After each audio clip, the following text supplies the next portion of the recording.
After being the top-rated anchorman in San Diego, Ron Burgundy tries to take a bite out of the Big Apple. But as the world continues to change, Ron must improvise and adapt to prove his worth not only in the newsroom, but to his biggest fan, his son. That last part doesn't make any sense at all.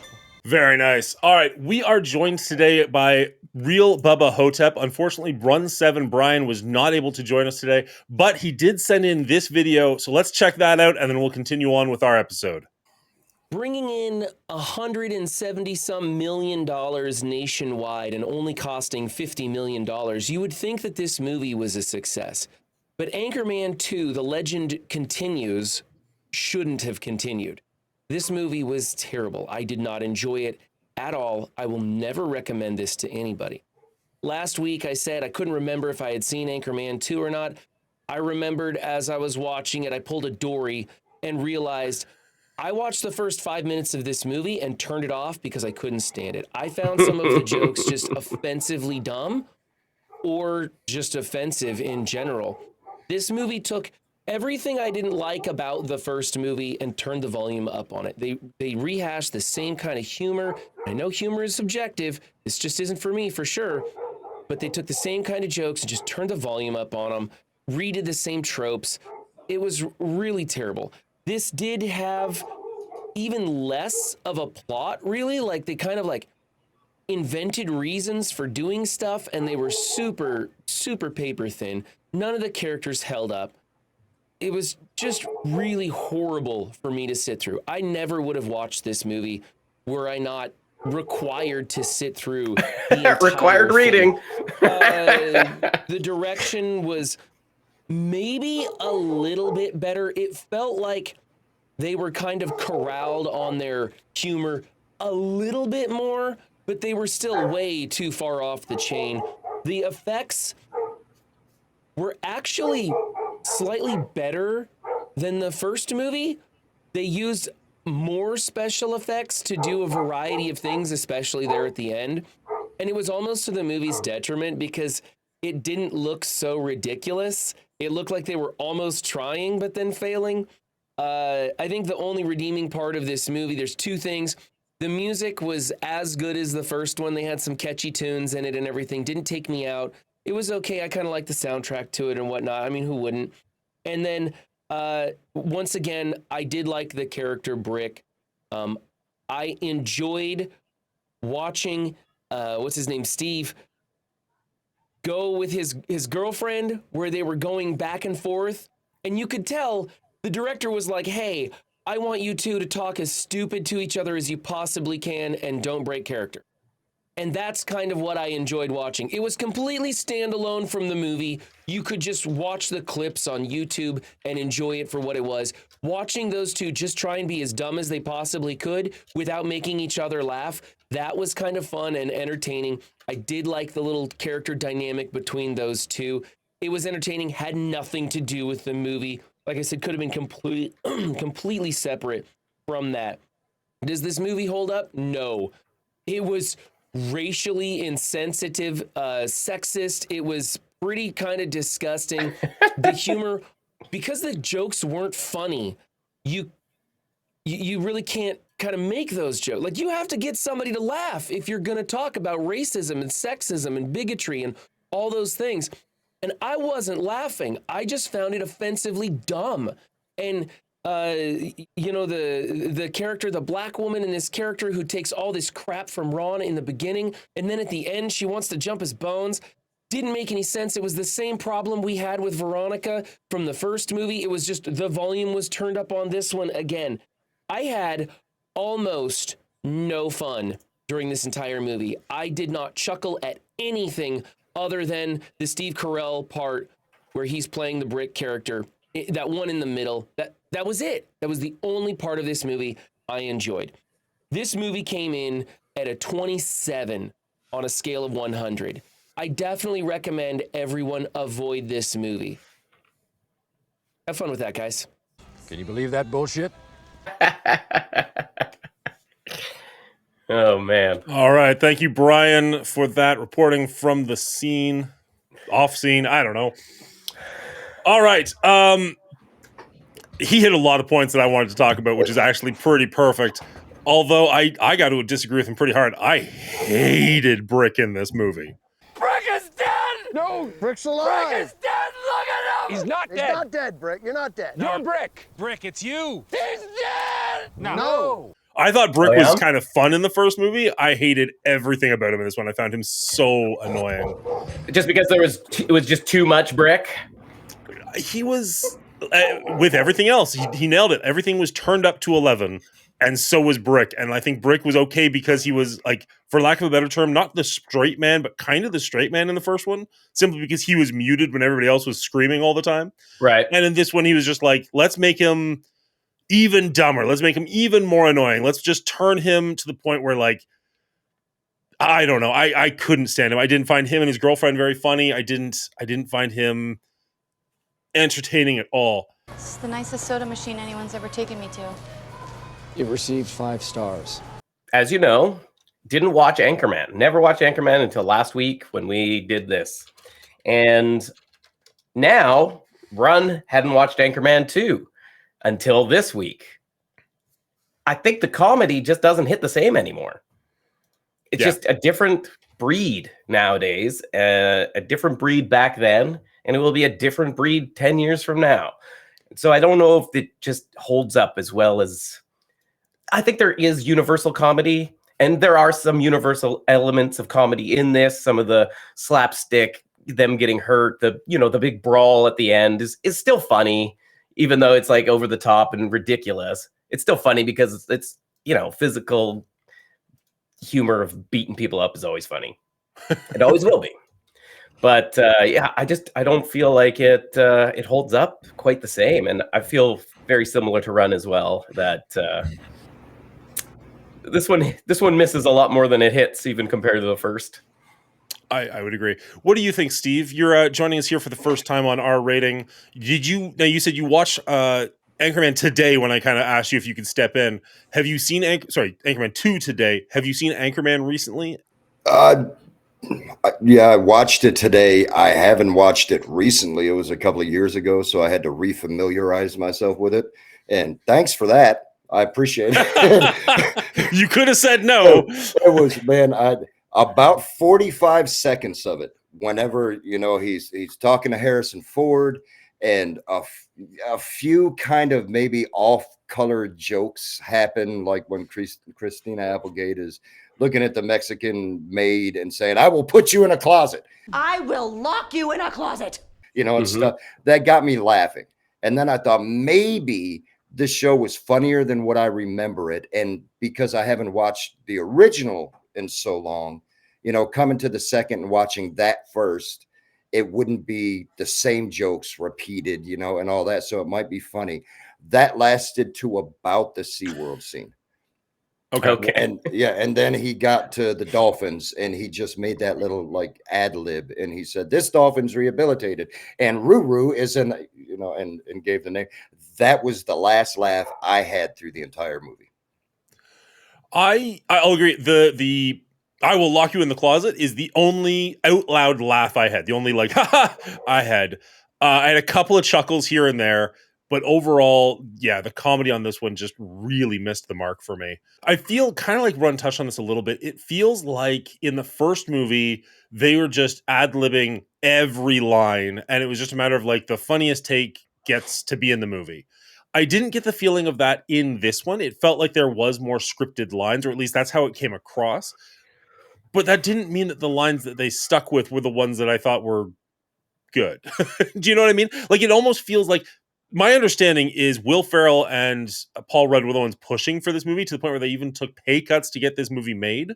And yet, had I not read that, fair enough. Had I not read that, I would have bet money the studio was pushing for this, and they were just like, "All right, I guess we'll do it," because it felt like they put everything on the table for the first one. Love it or hate it, it feels like they went all in on that movie, and this one felt like they were just cashing in their chips. Like they didn't necessarily have as much left in the gas tank, and they were just kind of playing the same characters. That's just a problem, again, with sequels in general. If it's not something that really adds or really takes in a different direction, it's always going to feel or look like a carbon copy of some kind. I mean, look at Ant-Man, Ant-Man 2, like, just picking on Paul Rudd here. But it's just like, it feels like a money grab at that point. Damn straight. Yeah. Was this? I don't know. To me, it looked to me like these actors had a blast making the first one, so they just wanted to have a blast again, and so they made the movie. I was shocked to find out that not only this movie, it cost a little more, obviously. It took place 9 years later, but it made a lot more money, almost double what the first movie made. And it has a higher Rotten Tomatoes critic score, which blew my mind. Because I remember the first movie coming out being like a cultural milestone. Like, whether you loved it or hated it, you could not get away from that movie. And then this one came out, and it felt like it came and went within a weekend. Like, it was like Anchorman 2 is coming out, and everybody went, why? And then it came out, and nobody talked about it. I was shocked that this made more money and was better received by critics. I don't know about the audience score. I think the audience score was a little bit lower on this one. Yeah, I believe but so. I was just blown away. And again, I'm even surprised it was only 9 years later. I thought this was like 15, 20 years later for some reason. Mm-hmm. So the fact this was 2013, I would have bet this was like 2018 or something. But yeah, anyway. well, I mean, it's about the time. I think anybody that likes Will Ferrell needs to have their head examined anyway. I mean, you can plug and play any of his characters, just the lovable, bumbling oaf that the really hot girl ends up falling for, and no one can stand him because he's so arrogant. And I mean, that's in just about everything, and this just his comedies for sure. Yeah, this one really pushed it, though. I mean, Steve Carell, you could tell his lines were forced. And what's his name? David, Koechner, something like that. Yeah. Mm-hmm. I usually like his movies, and in the first Anchorman, I loved him. He was just great. But then in this one, he just lost it. Brian Fantana with Paul Rudd. I had to take a shower watching him. He just came off as so greasy. I don't know why. It's like all of those lines were forced, and it's almost like the writers did it in a weekend. And they took the lines that they thought that were the funniest, and they took the lines that they couldn't really get right, so they just went with the best one they had, and they just kind of slapped it together. That's what this movie felt like to me. Yeah. Even to the point where I think Brian touched on this a little bit. It felt like they were creating scenarios just so they could have jokes in that scenario. Like the scene where he falls down, loses his eyesight, and then is blind for what felt like 20 minutes, but was probably like 7. What on earth was the point of that? Other than him just being able to yell, I'm blind. Don't you understand I'm blind? I can't hear you. Because I'm blind. Big Ron Burgundy blind. I'm blind. I can't see it. I'm blind. You'll have to speak up. I'm wearing a towel. Can you please call me a damn cab? I'm blind. Of course. What on earth? Well, so he could bottle feed the shark. I mean, they needed a shark at the end. Hey, really quick, Dan, the editor here. I was going through this movie a second time while I'm editing and just looking for this shark they're talking about. Turns out it's not on the Netflix version for whatever reason. I had to Google it, go to YouTube, find it over there. It's dumb, so be it. But the point is, that's why I'm like looking really confused right now. And later on, I'll confess, like, I have no idea what you guys are talking about. It's because I literally didn't see it in the version I watched. Let's get back to it. Well, and that was the catalyst for his getting back together with his family and mending those wounds. But yes, it was a terrible sequence. Yeah. Now, Dan, you mentioned that you felt this script felt more scripted, less improvised. And I find it the opposite, actually. Okay. To me, it kind of came across that the writers were like, okay, let's just throw together like 16 sketch ideas, and then we'll just improvise our way through each one of them, and that will be the movie in sections. Because you got the Winnebago section, you got the meeting each person, like rallying the troops section, you got the blind section. Yeah. Every scene in this movie just seems like a skit. Dinner with the family skit. Oh, they are all African American, and let's make all the jokes that. Wow. But I mean, again, that is it's comedy, right? Whether you like it or not, Whether it ages well or not, that's another thing. I mean, that's high praise calling it comedy. The problem is if the audience doesn't have the buy-in, it's not funny. But there was plenty of sexist jokes in the first one, and people all love that, right? And still to this day, love it. Yeah. Are they appropriate jokes? Probably not. But if you can buy into the comedy, it is what it is. That's what I loved about this movie, though. You know, it was the racist, the stuff that you shouldn't say out loud, but he says it anyhow because he's an idiot. You know, stuff like whenever Champ, you know, when they're all sitting in the CEO or the manager, whatever, sitting in her office, and she kind of comes at Will Ferrell, and he said, "She's got a knife." You know, that made me chuckle. That was hilarious, you know, to me, because you expect them to say stupid stuff like that, you know. But all of the other stuff, I mean, come on, give me a break, man. When you have the funniest Canadian, Jim Carrey, as a cameo, and he doesn't even play a Canadian well. Hey! There's not going to be any fight without Scott Riles and the incredibly polite Canadian news team. Yeah! What about the French-speaking Quebec news? The real voice of Canada. Give it a rest, eh? Give me a break. They can't have news. Nothing happens in Canada. We're going to mop the floor with you. We're going to put the boots to you. Sorry. Sorry. We're going to gouge your eyes out and kick your head in. Sorry. I like your ginger ale. You know something's wrong with the movie.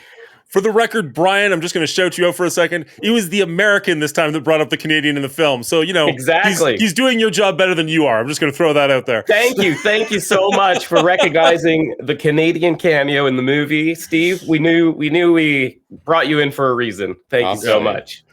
I will say, syrup, buddy. Like going on your, like he's saying the wrong thing out loud. The scene where he first meets, shoot, I'm blanking on her name, the CEO. And like all he can say is black. This is Linda Jackson. Hello, Mr. Burgundy. Oh, black. You're black. Jesus, just stop, Ron.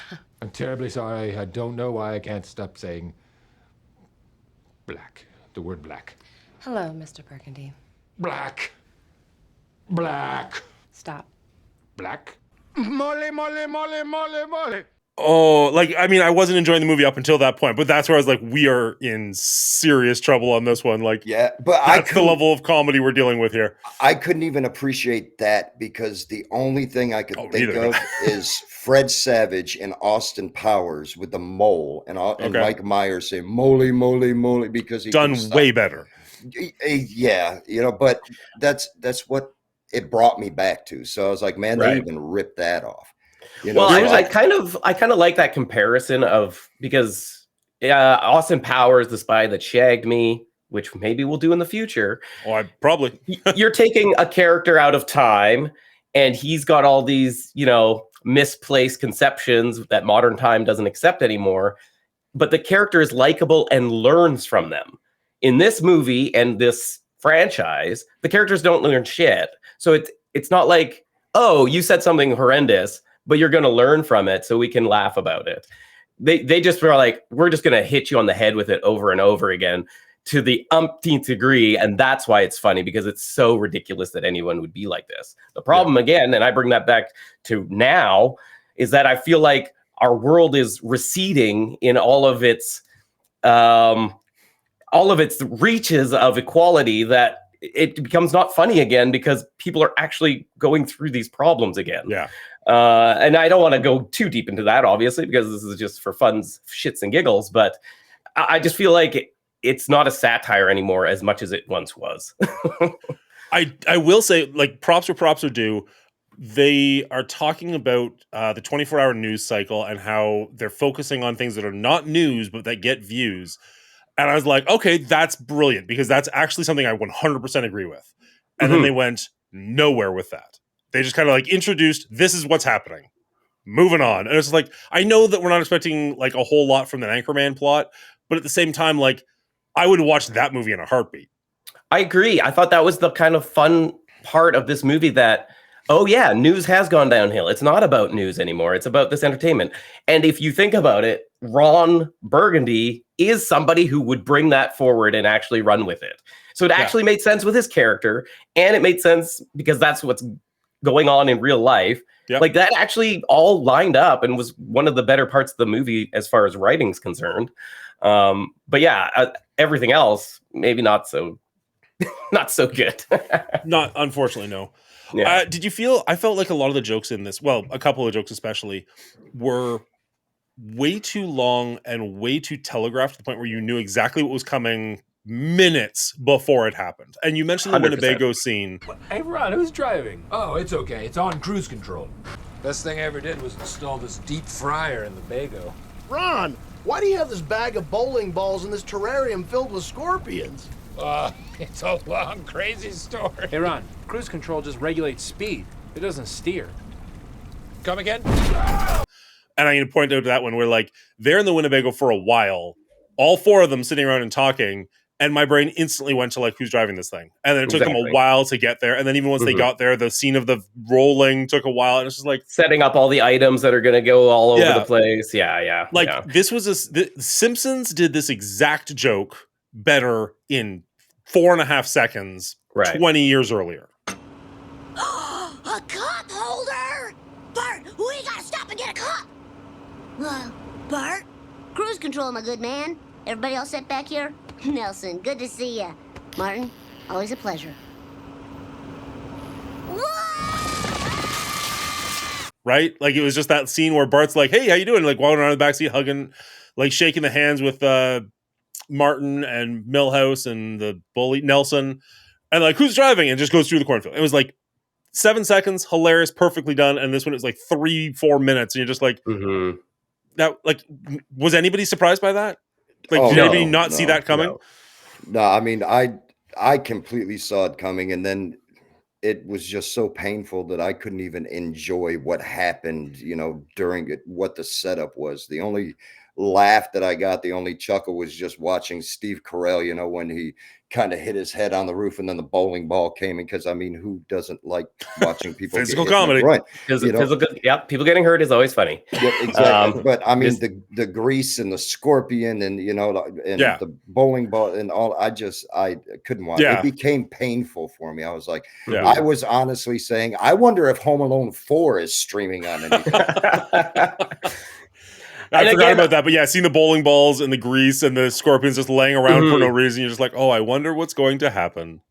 Anyway, I really believe it comes down to audience buy-in, because again, sometimes the audience being in on the joke prior to, or letting that setup happen and letting the audience know what's going to happen, can be funny because you can anticipate and be like, oh yeah, this is going to happen. It's going to be so good. But if you don't have that buy-in beforehand, it just falls flat. And I feel like that was the biggest problem with this movie, is a lot of the jokes, a lot of the setups fall flat because we just don't buy into it.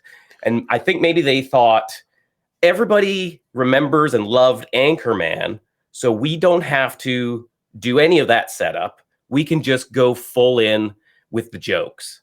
And I think that was their biggest mistake. They could have gone the other way on some of those jokes, right? Like the setup for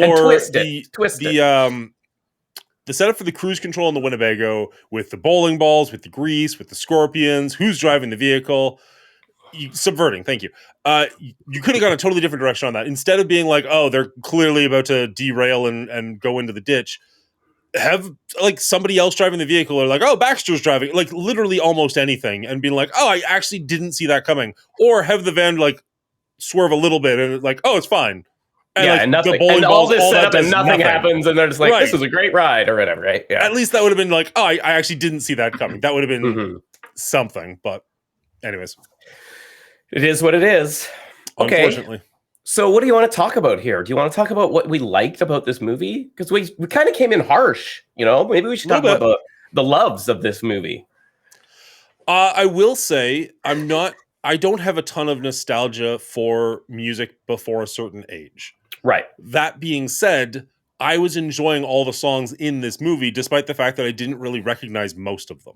Another great soundtrack. Agreed. Yeah. I think that was a highlight for sure. The bad part is I recognized all of them. And honestly, other than Kenny Rogers, I never liked them when they came out. So listening to them became very painful for me. So you just don't like 80s music is what you're saying. No, from 80 to 83, I kind of blocked that stuff out. When Captain and Tennille was a thing, no, everything's repressed. Okay. That's fair. I mean, that's a music taste preference, which is fine. Do you have any positives to say, Steve? I don't. I mean, other than just the few things, the whole Tina Fey, Amy Poehler, you know, their cameo when she just says something inappropriate that you don't expect and it catches you off guard. You know, that made you know that the movie's bad whenever her saying that she will, I don't know if you want me to say it, but punt cowboys. Right. If that classes the movie up, you know that it's going in the wrong direction. You know, stuff like that, and shooting her in the cooch with a BB gun. The spontaneous stuff that I think were truly ad-libbed, those are the only things that I liked about this movie. Everything else I could have done without. I mean, they could have had a better movie just throwing together blooper reels on a Will Ferrell movie. I was surprised they didn't, because that was one of my favorite parts of the first movie was the blooper reel during the credits, and then this one ended and it just ended, and I was like, oh, okay.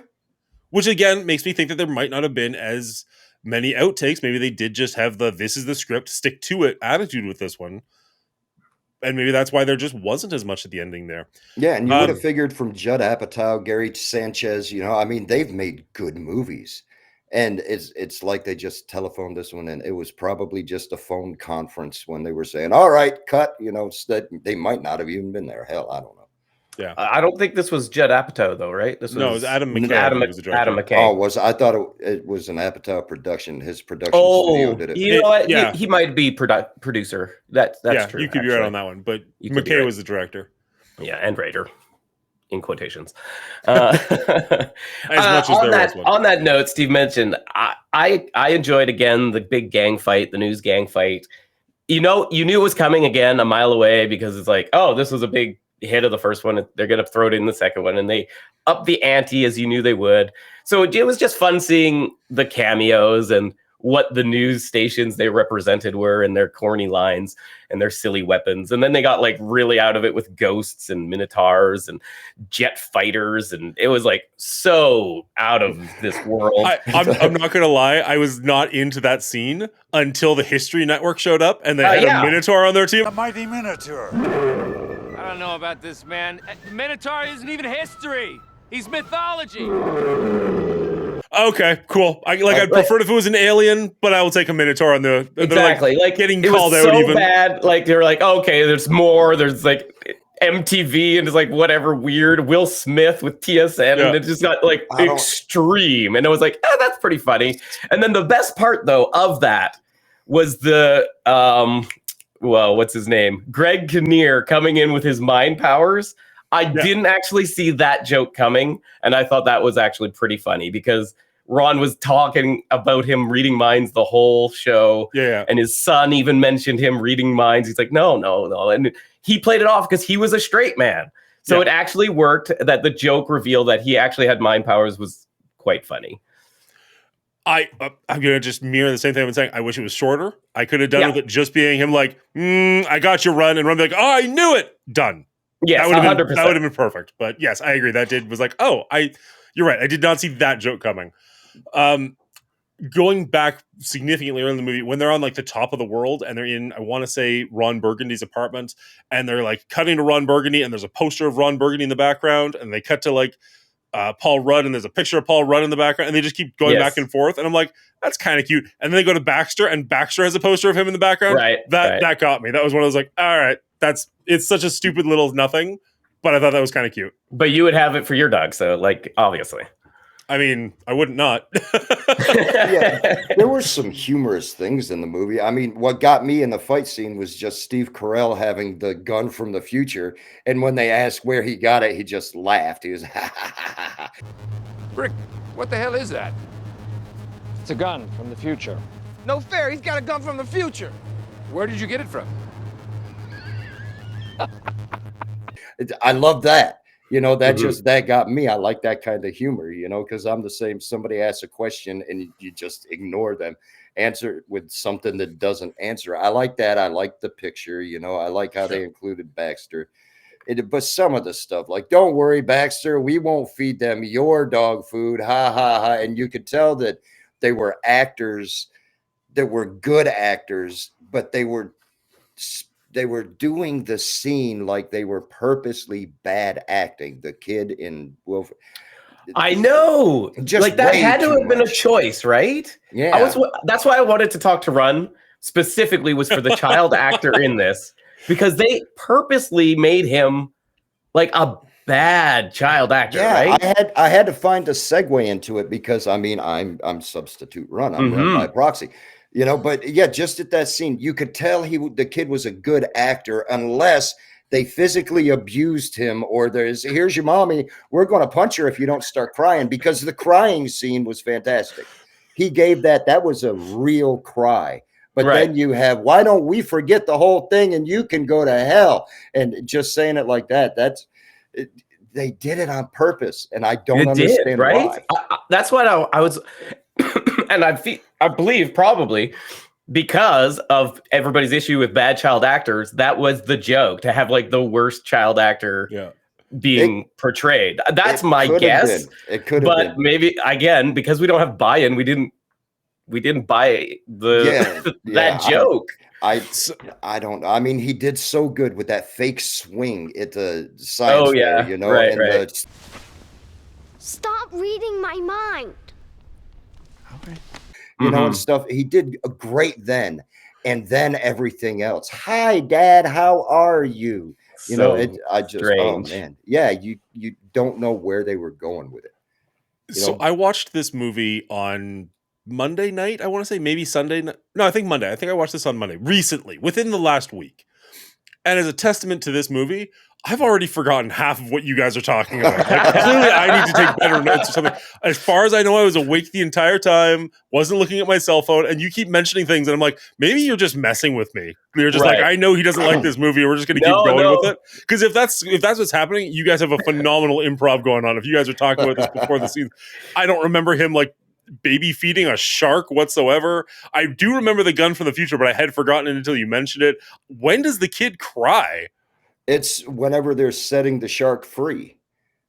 What You know, shark? yeah, whenever the shark is in the net, whenever he's still blind and his wife and son come to live with him, and he's learning after the Yeah. whole missing the apple thing, they find Okay. In the that boy finds a montage. shark. Yeah. Mhm. Yeah. Okay. I remember the apple. I remember him being blind. I don't remember a shark whatsoever. But okay, Yeah. I'll go with it.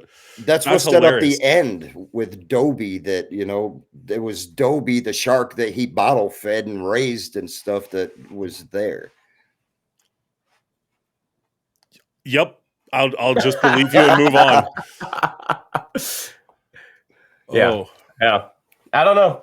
So there's so many jokes in the movie, you missed half of them. That's the problem. Yeah, it Yes, was- that's why I didn't enjoy it as much. I was too busy laughing from the previous joke to get the next joke. Yeah, that was me. I missed the whole thing because I was still laughing about, you know, the part where he tried to hang himself from the fluorescent light. Oh, I just man. forgot it all. Wow, what a downer, Steve. Yeah. And, hey, I will say, you know, I expected Will Ferrell to be funny, Steve Carell to be funny, Paul Rudd to be funny, stuff like that. But then they start giving the funniest lines to the cameo actors, to Christina Applegate, to all of the like secondary actors in there. And I appreciated that. I like that. It kind of, the main actors were doing a terrible job. So the secondary actors kind of stepped up and they sold it. And for me, that's what made the movie. Made as much as this movie's made. As much as it's made. Made as much as we could have out of it. Yeah. All right. Yeah. Do we have a whole lot more to say? Or do we want to start wrapping this up as we are? I mean, we Steve made it already- further than I thought we were going to. Yeah, Steve already crushed my Cleans Canadian shout out, Jim Carrey's cameo as news anchor Scott Riles, with the purposely bad Canadian accent. You know, they brought out some hockey sticks and some really really stupid Canadian type things, Yeah. which was, funny. It's always good to be represented, though, right? So For sure. Did I'm you okay know the with that. woman next to him? She had quite a few lines, and I didn't recognize her. Yeah, she's in a lot of things, but I believe she's French, actually. I Oh, think okay. she's actually a French actress. French Canadian? Yes. No. Oh, just French? Real France, I believe. I thought she was French Canadian, and that's kind of what sold the joke to me, because she was saying, and don't forget the Quebec French, and they're like, shut up. I think she was actually French, but obviously French Canadians got to get a little dig in there too. Fair enough. Aside from that, I don't know. There's not I liked one Brick line where he says, "I'm not afraid no ghosts." I thought that was funny. I don't know why. Little Ghostbusters joke in there I thought was funny. And I also, and this is just a soft spot for 80s action movies, the Van Damme blood sport in Ron's eyes, that got me, because who doesn't love Van Damme and Bloodsport? Hilarious. We could put that on the list. There's Bloodsport and Bloodsport 2. We could put that on second future. Bloodsport? Unfortunately, I remember liking the first Bloodsport. I did not know there was a second one. There you go. You actually got my attention. Yeah, I think it was straight to video. I don't think it was great by any means. But anyway, we can put it on the list for future episodes. Please don't. That's so funny. All right, well, you want to rate this thing? I don't think I have anything else to say. No, I think I'm good. Steve, do you want to give us your score? It's now, because we do have a score for Brian and Steve is just tipping in for the day, you're not going to make it onto the poster per se, but I'd still love to know what your overall thoughts are on the movie if you've got an overall score to go. I don't know. I mean, the See, Run 7 said 27.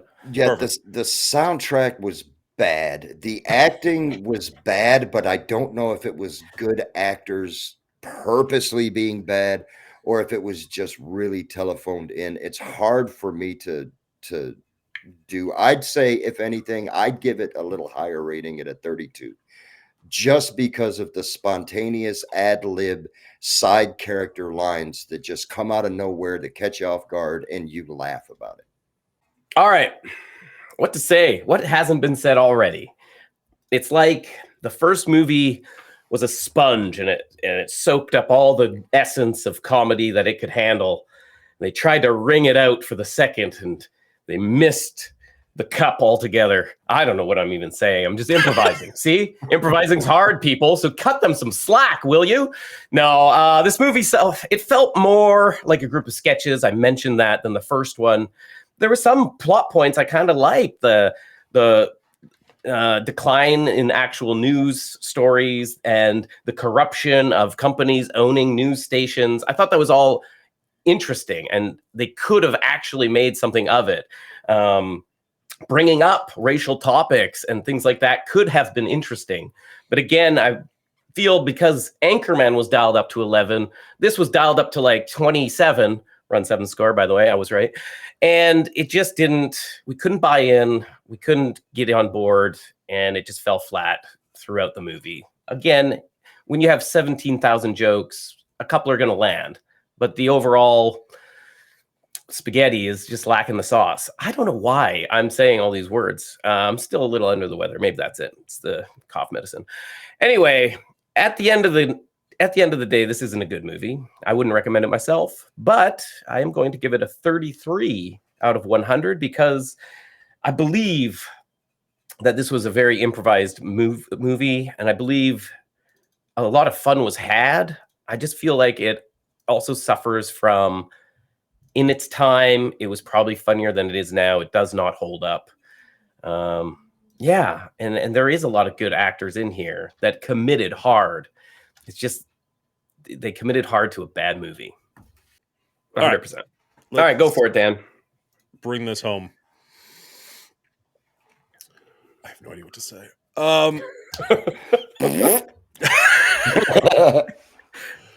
Anchorman 2, as my co-hosts have already said, just took everything the first movie did and dialed it up. Unfortunately, it didn't do it in a way that really worked for me. We saw a lot of the same jokes returning, not done better, not even done as well as the first one. We saw a lot of gags where there was so much lead up to them that you knew it was going to happen long before it did, and at no point did they take a swing and take a hard left and really subvert your expectations. They kind of just did exactly what they said they were going to do 5 minutes ago. And it was really frustrating knowing that you were going to see it coming and then just seeing it happen in the not the worst possible way, but just not in a good way. There was a lot of fun cameos in this movie. I really did enjoy some of them quite a bit, like having all the people in the fight scene at the very end, having James Marsden throughout was kind of fun. The music in this I thought was really well done. I like some of these songs. Sorry, I liked hearing these songs despite the fact that I have no real nostalgia for these songs. I just thought that they worked well in the movie they were in. But overall, it's a comedy and it didn't bring the funny. And it's really hard to enjoy it when the plot, as interesting as the plot could have been, wasn't really fleshed out and the comedy wasn't really working for me. This movie really suffered from that. The difference between this and like our second franchise that we did, Highlander was bad, but at least it was fun bad. This is boring bad, and that's worse. I gave this a 30 out of 100. You know what? We're all similar in the ballpark there.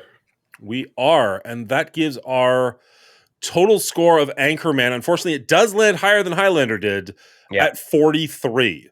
Now, you'll notice my number's quite a bit higher than the other two. That's because I did enjoy the first movie, where these two did not enjoy either of them, unfortunately. But this second one really brought it down. I think our average scoring went from 56 on the first movie down to a 30 on the second movie. Mm-hmm. And feels right. Damn straight, sister. I hate to say it, but it feels right. Feels right. Yeah. Yeah, it is what it is. Like, you know, you can't win them all. It is what it is. See, now I would have agreed with you, Dan, in the beginning. I liked the first Anchorman from what I remember it. I remember laughing quite a lot because Will Ferrell does have his moments, especially if you let him go off script and ad lib, kind of like in the bloopers with him and Jon Stewart and Jay and Silent Bob, you know, and all that stuff. And I feel like they got a chance to ad lib more in the first one. You know, but yeah, this second one was a big heaping pile of dog present.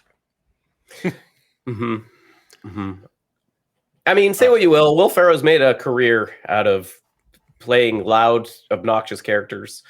I really prefer all of the accompanying characters and cast around him more than him himself. I believe that those are kind of what makes his movie shine over himself. But that said, he does have a few movies where he isn't loud, obnoxious, and annoying. And I prefer those movies in general. I would agree with that. I think if you're not a fan of Will Ferrell and you're like, oh, all he does is yell, go check out Stranger Than Fiction. I think that's a legitimately good movie with him at the heart of it. I think with the exception of this movie, though, like even though I'm not a big Will Ferrell fan, there's usually a lot of very quotable lines in all of his movies. There's usually really funny things you can point to. And like, honestly, I forgot chunks of this movie already. It's been 4 days. Yeah, we noticed. Yeah, right? Like it's going to be interesting, but that's still good though. It was good to have something different, right? We've been doing a lot of sci-fi, a lot of action, so just having like a pure comedy, it was fun to, just talk about something else for a change. I would love to get a comedy on the board that we enjoyed. But I'm now curious what that would even be. Like what is a comedy that's going to hit you, me, and Brian all positively? Because we seem like we got pretty different stances of comedy. I think we are pretty. Our comedy works pretty well in what we. Sorry, how am I trying to word this? I think our comedy blends well, but I'm not sure what our tastes in a comedic movie would do. Right. Yeah, it depends. I mean, I think there are universally funny comedies out there, but is there universally funny franchises out there? And that's a big question because, again, you can get that magic once, but can you replicate it over and over again? That's a hard thing to do. It's a very hard thing to do. I mean, it's tough because I want to talk, but at the same time, it's like, well, do I want to play my hand? Like, I can think of one or two where I'm like, I pretty much like that franchise of comedy, but right. Well, we shall see. Down the line, we'll find out. All right, everybody, that has been our rating of the Anchorman franchise. We were pretty harsh on this one, but were we harsh enough? Let us know if we were too harsh on this or if you actually really enjoy this franchise in the comments below. We'd love to hear from you. We record this live over at twitch.tv/The Mongoolie Show every Thursday night at 9 p.m. So if you want to go over there and hit the follow button, you can interact with us live while this is going on. We don't interact with the chat too much while we're recording, but we do read everything you have to say. Other than that, please like and share the video so that it gets out to see more people. And until next time, you have a great night.